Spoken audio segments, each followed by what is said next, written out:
ओम शांति। 24/6/26 प्रातः मुरली मातेश्वरी मधुबन। इस कर्म क्षेत्र पर कर्म अनादि चीज है। तुम्हें कर्म छोड़ना नहीं है, लेकिन कर्म योगी बनना है। जगदम्बा माँ के स्मृति दिवस पर सुनाने के लिए उनके द्वारा उच्चारे हुए मधुर महावाक्य। यह सृष्टि कर्म का खेत है, जहाँ हर एक मनुष्य आत्मा अपना अपना पार्ट प्ले कर रही है। इसमें परमात्मा का भी पार्ट है, लेकिन वह आत्माओं के सदृश जन्म मरण में नहीं आते हैं। आत्मा के सदृश उनके कर्म का खाता उल्टा नहीं बनता। वह कहते हैं, मैं तो सिर्फ तुम आत्माओं को लिबरेट करने आता हूँ, इसलिए मुझे लिबरेट बंधन से छुड़ाने वाला गद्दाता कहते हैं। आत्मा पर माया का जो बंधन चढ़ा है, उसे उतार कर प्योर बनाते हैं और कहते हैं कि मेरा काम है आत्मा को सर्व बंधनों से छुड़ा करके वापस ले जाना। तो स्मृति के जो अनादि नियम और कायदे हैं, उन्हें भी समझना है। फिर इस मनुष्य सृष्टि की वृद्धि किस तरह से होती है, फिर वह टाइम भी आता है जब यह कम होती है। ऐसे नहीं कि बढ़ती है तो बढ़ती ही जाती है, नहीं, कम भी होती है। तो सृष्टि में हर चीज का नियम है। अपने शरीर का भी नियम है। पहले बाल, फिर किशोर, फिर युवा, फिर वृद्ध। तो वृद्ध भी जल्दी नहीं, वृद्ध होते होते जड़ जड़ीभूत हो जाते हैं। तो हर बात का बढ़ना है, उसका अंत होना, यह भी नियम है। इसी तरह से सृष्टि की जनरेशन का भी नियम है। एक जीवन की भी स्टेजेज हैं, जो फिर जन्मों की भी स्टेजेज हैं, फिर जनरेशन भी तो चली, उसकी भी स्टेज है। इसी तरह सभी धर्मों की भी स्टेजेस है। पहला तो धर्म है, वह सबसे ताकत वाला है। पीछे आहिस्ते आहिस्ते जो आते हैं, उनकी ताकत कम होती जाती है। तो धर्मों का बंटना, धर्मों का चलना, हर एक बात नियमों से चलती है। इस सब बातों को भी समझना है। इस हिसाब से बाप भी कहते हैं, मेरा भी इसमें पार्ट है। मैं भी एक सोल हूँ, मैं गॉड कोई दूसरी चीज नहीं हूँ। मैं भी सोल हूँ, परंतु मेरा काम बहुत बड़ा और ऊंचा है, इसलिए मुझे गॉड कहते हैं। जैसे तुम आत्मा हो, मैं भी वैसा ही हूँ। जैसे आपका बच्चा है, वो भी तो मनुष्य है, आप भी तो मनुष्य हो, उसमें तो कोई फर्क नहीं है ना। तो मैं भी आत्मा ही हूँ। आत्मा आत्मा में कोई फर्क नहीं है, लेकिन कर्तव्य में बहुत भारी फर्क है। इसलिए कहते हैं, मेरा जो कर्तव्य है वह सबसे भिन्न है। मैं कोई हद के एक धर्म का स्थापक नहीं हूँ। मैं तो दुनिया के क्रिएटर हूँ। वो हो गए धर्म के क्रिएटर। जैसे वो आत्माएं अपना काम अपने समय पर करती हैं, वैसे मैं भी अपने समय पर आता हूँ। मेरा कर्तव्य विशाल है, मेरा कर्तव्य महान है और सबसे निराला है, इसलिए कहते हैं तेरे काम निराले। उनको सर्वशक्तिवान भी कहते हैं। सबसे शक्तिशाली काम है आत्मा को माया के बंधनों से छुड़ाना और नई दुनिया का सैपलिंग लगाना। इसलिए उनको अंग्रेजी में कहते हैं हेवनली गॉड फादर। जैसे क्राइस्ट को कहेंगे क्रिश्चियनिटी का फादर, उनको हेवनली गॉड फादर नहीं कहेंगे। हेवन का स्थापक परमात्मा है, तो हेवन वर्ल्ड हो गई ना। हेवन कोई एक धर्म नहीं है, तो वह वर्ल्ड का स्थापक हो गया और उस वर्ल्ड में एक धर्म, एक राज्य होगा। तत्व आदि सब चेंज हो जाएंगे, इसलिए उनको कहते हैं हेवनली गॉड फादर। दूसरा गॉड इज ट्रूथ कहते हैं। तो ट्रुथ क्या चीज़ है, किसमें ट्रुथ, यह भी समझने की बात है। कई समझते हैं कि जो सच बोलता है वही गॉड है। गॉड कोई और चीज़ नहीं है, बस सच बोलना चाहिए। परंतु नहीं, गॉड इज ट्रुथ का मतलब ही है गॉड ने ही आकर के सभी बातों की सच्चाई बताई। गॉड इज ट्रुथ, माना गॉड ही ट्रुथ बतलाता है, उसमें ही सच्चाई है। तब तो उनको नॉलेजफुल कहते हैं। Ocean of knowledge, ocean of release. God knows, ईश्वर जानता है, तो जरूर विशेष कोई जानने की बात है ना। तो वह कौन सी जानकारी है, यह नहीं कि इसने चोरी की। गॉड नोज, भले वह जानता सब कुछ है, परंतु उसकी महिमा जो है ना, वह इसी पर है कि हमारी दुनिया जो नीचे गिरी है, वह ऊंची कैसी चढ़े। इस चक्र की बातों को वह जानता है, इसलिए कहते हैं गॉड नोज। तो परमात्मा की महिमा उस तरीके से आती है जो मनुष्यों से भिन्न है, क्योंकि उनका जानना सबसे भिन्न है। मनुष्य का जानना हद है, कहते भी मनुष्य अल्पज्ञ है, और परमात्मा के लिए कहते हैं वह सर्वज्ञ है, जिसको अंग्रेजी में नॉलेजफुल कहते हैं, यानी सर्व का ज्ञाता अथवा जानने वाला। तो जो सर्वज्ञ है वही ट्रुथ को जान सकता है। यथार्थ बातों की नॉलेज जिसके पास होगी जरूर वह सबको देगा ना। अगर खुद जाने दूसरों को न दे तो उससे हमें क्या फायदा। जानने दो परंतु नहीं उसकी जानकारी से हमें कोई फायदा नहीं मिलता है। तब तो हम उसकी क्वालिफिकेशन गाते हैं, उसके पीछे पड़ते हैं। कभी कुछ भी होता है तो कहते हैं भगवान अब तू यह कर, खैर कर, रहम कर, मेरा दुख दूर कर। तो हम उससे मांगते हैं ना, उससे कुछ संबंध है ना, इसलिए उस तरीके से याद करते हैं जैसे उसने हमारे पर कोई एहसान किया है। अगर कभी किया ही नहीं होता तो हम क्यों उसके लिए माथाकुटी करते। जब कोई मुसीबत के समय मदद करता है तो दिल में आता है कि इतने इसने बड़ी मुसीबत के समय मुझे हेल्प की थी, उस समय पर मेरी रक्षा की थी, तो उसके प्रति दिल में प्रेम रहता है। तो परमात्मा के प्रति भी ऐसा ही प्रेम आता है कि उसने हमारी समय पर मदद की है। परंतु ऐसे नहीं कि कभी कोई मनुष्य का अच्छा हो गया तो कहीं कई यह भगवान ने किया, बस भगवान ही करता है, लेकिन उसका बड़ा काम है, वर्ल्ड का काम है, दुनिया के संबंध की बात है। बाकी ऐसे नहीं कि किसी को थोड़ा पैसा मिल गया, यह भगवान ने किया। यह तो हम भी अच्छे कर्म करते हैं तो उस कर्म का फल मिलता है, अच्छे बुरे कर्मों का हिसाब चलता है, उसका भी हम पाते रहते हैं। लेकिन परमात्मा ने आ करके जो कर्म सिखाया उसका जो फल है वह अलग है। अल्पकाल का सुख तो बुद्धि के आधार पर भी मिलता है, परंतु उसने जो नॉलेज दी उससे हम सदा सुख पाते हैं।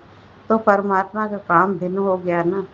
इसलिए कहते हैं कि मैं ही आकर के कर्म की तो यथार्थ नॉलेज है वो सिखाता हूँ जिसको कहा है कर्म योग श्रेष्ठ है। इससे कर्म को घर गृहस्थ को छोड़ने की बात नहीं, सिर्फ तुम अपने कर्मों को पवित्र कैसे बनाओ उसकी नॉलेज में बतलाता हूँ। तो कर्म को पवित्र बनाना है, कर्म छोड़ना नहीं है। कर्म तो अनादि चीज है, यह कर्म क्षेत्र ही भी अनादि है।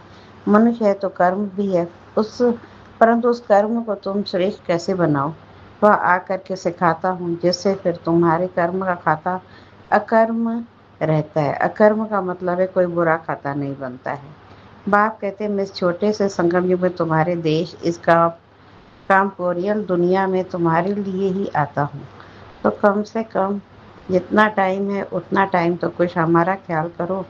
बाबा के बने हो तो कम से कम इतना टाइम तो शुद्ध रहो, फिर तो तुम्हारी ऐसी प्रारब्ध बन जाएगी जो तुम्हें उस दुनिया में मेहनत नहीं करनी पड़ेगी। अभी थोड़ी मेहनत की बात है, अभी तुम कैसे भी करके मर मिट करके भी पवित्र रहने की प्रतिज्ञा करो। अपनी दृढ़ता रखो, अपनी धारणाओं में रहने का पूरा प्रयत्न करो। बाप तुम्हें साफ साफ बतलाते हैं तुम सिर्फ इतने थोड़े टाइम के लिए यह मेहनत करो। मैं तुम्हें और कोई मेहनत नहीं कराता हूँ। तुम्हें जितना मिलता है उसकी भेंट में कोई मेहनत भी ही नहीं है। ऐसे नहीं सिर्फ कहते रहो कि मैं यह करूँगा, यह वह करूँगा। दुनिया का क्या कहेगी, वह क्या कहेंगे, अरे दुनिया क्या कहेगी छोड़ दो इसे। अभी ये दुनिया ही जाने वाली है, अब तो मौत सामने खड़ा है। तुम इतना लंबा चौड़ा जो बना कर बैठे हो यह सब वेस्टेज कर रहे हो। अभी बाप कहते हैं उस वेस्टेज को बचाओ। इस शरीर निर्वाह के लिए जितना चाहिए उतना भले करो, जितना तुम्हारा क्रिएशन के साथ हिसाब किताब है उतना करो। मैं कहाँ संभालूंगा, इसे तुमको ही संभालना है। तो जरूरी है वह तो तुमको फ्री करता हूँ, लेकिन अभी यह जो एक्स्ट्रा रच रहे हो उसके लिए मना करता हूँ, क्योंकि अभी वह तो गिरना ही है। क्यों अपना फालतू समय गंवा रहे हो। इस फालतू के झंझटों से ही तुम दुखी हुए हो। उन झंझटों से तुम कैसे छूटो वही तो तुम्हें बतलाता हूँ। फिर भी बैठ करके अनेक बहाने लगाना यह कहाँ की रीति है। फिर बाप भी कहते हैं कि देख लेना, अभी अगर मुझे सीधी उंगली नहीं देते हो, हाथ नहीं देते हो, तो फिर मैं ऐसे नाक पकड़ के ले चलूँगा। नाक पकड़ेगा तो फिर दम घुटेगा, फिर दुख होगा, सजाएँ खानी पड़ेगी ना। इसलिए कहते हैं अभी हाथ में हाथ देकर सीधा चलने का टाइम आ गया है। अगर सीधी तरह से नहीं चलेंगे तो फिर मेरे हाथ में तुम्हारा नाक भी तो आएगा, फिर देख लेना। फिर उस समय कुछ नहीं हो सकेगा, न कुछ कर सकेंगे। इसलिए एक बाप कहते हैं बच्चे अब तुम मेरे मेरे हो करके मेरे पास आ करके मेरी बातों को सुन करके अगर फिर भी कुछ नहीं किया तो उसके लिए बहुत कड़ी सजाएं हैं। इसलिए जिन बेचारों को पता नहीं उनकी तो बात अलग है। बाकी जिन्हों को पता है, जो बैठ करके सुन के फिर इन्हीं बातों में गफलत की, तो उनकी भी तो खैर नहीं। जैसे 10 गुना फायदा वैसे 10 गुना नुकसान होगा। तब कहते हैं अपने नुकसान को, घाटे को अच्छी तरह से समझो। अच्छी तरह से कुछ तो अपनी बुद्धि खोलो। अभी बाप से बुद्धि लगाएंगे तो ताकत मिलेगी। तो इन सभी बातों को समझो, बोलो मत। अभी यह तो समय चल रहा है, इसे पहचानो। जरा आंखें खोलो, बुद्धि खोलो और समय का पूरा फायदा लो। अपनी पूरी तकदीर जगाओ। कहते भी हैं, जैसा संग वैसा रंग होता है। इसलिए जिसमें अभी यह धारणा पूरी नहीं होगी, तो माया के संग का रंग लग जाएगा। तब तो कहते हैं, hear no evil, see no evil, talk no evil, do no evil, think no evil.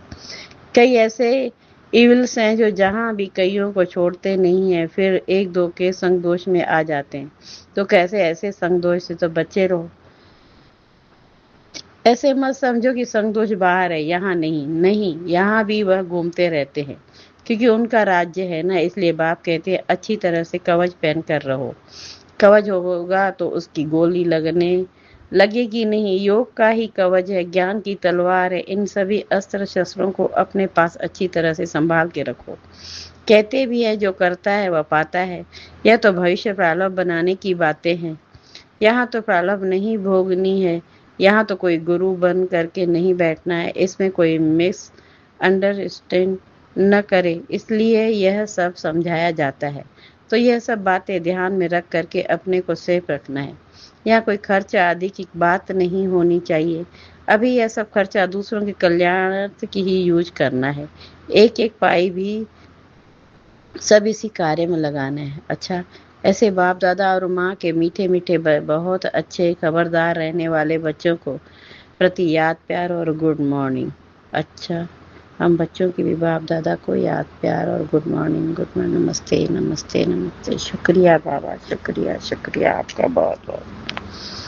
प्रश्न, मामा हम चलते चलते योग की ऊंची अवस्था में कैसे स्थित हो सकते हैं? उत्तर, वास्तव में अपनी यह लाइफ नेचुरल योग की हो जानी चाहिए, क्योंकि योग है निश्चय। तो हर दम निश्चय को कायम रख प्रैक्टिकल कल वह स्वरूप बन जाना है। निश्चय रूप बन कर्मेंद्रियों से कर्म करो। भले स्थूल कर्मेंद्रियां कोई भी कार्य करती रहे, मगर खुद को उस सुख स्वरूप अवस्था में लवलीन रहना है। आपका चेहरा सदा सुख स्वरूप रमणीक दिखाई दे। कोई भी अशुभ संकल्प विकल्प न रहे। ईश्वरी आनंद में आंतरिक मगन अवस्था में रहो, तो फिर कोई भी अशुभ संकल्प विकल्प की उत्पत्ति नहीं होगी। शुद्ध प्योर धरनी में जो भी संकल्प उत्पन्न होगा, वह लोक संग्रह प्रति अथवा अपनी उन्नति प्रति होगा। यह अति मीठी सुंदर अवस्था है, जो समय पर मदद करती है। ऐसी ईश्वरी अलौकिक मीठी प्योर लाइफ बनाने का अभी गोल्डन चांस तुम्हें मिला हुआ है। तो ऐसी अवस्था बनाने के लिए थोड़ी मेहनत करो। जब हम योग में बैठते हैं तो अंदर में मंत्र पूजा जप आदि कुछ भी नहीं करते हैं। जैसे भक्ति मार्ग में कोई कोई अंदर ही अंदर प्रार्थना करते हैं, माला जपते हैं, मूर्ति को सामने रख फूल चढ़ाते हैं। वह सब कुछ अंदर ही अंदर करते हैं, जिसको मनसा पूजा कहेंगे। लेकिन हमारे योग में हम सिर्फ अपने स्वरूप में स्थित हो सुख स्वरूप बन जाते हैं। अपने मन सहित सभी कर्मेंद्रियों को कंट्रोल कर एकाग्र चित्त बन ईश्वरी सुख स्वरूप हो जाते हैं। इसके लिए योग का टाइम पर्सनल मुकर्रर है, जहाँ एक टाइम पर बैठकर अभ्यास करते हैं। सिर्फ व्यक्त बातों से नाता तोड़कर अव्यक्त संबंध से नाता जोड़कर रखना है, तो याद सहज हो जाएगी। अच्छा, ओम शांति। वरदान, बाप दादा के साथ द्वारा माया को दूर से ही मूर्छित करने वाले माया जीत जगत जीत भव। बाप दादा के साथ द्वारा माया को दूर से ही मूर्छित करने वाले माया जीत जगत जीत भव। जैसे बाप के स्नेही बने हो, ऐसे बाप को साथी बनाओ, तो माया दूर से ही मूर्छित हो जाएगी।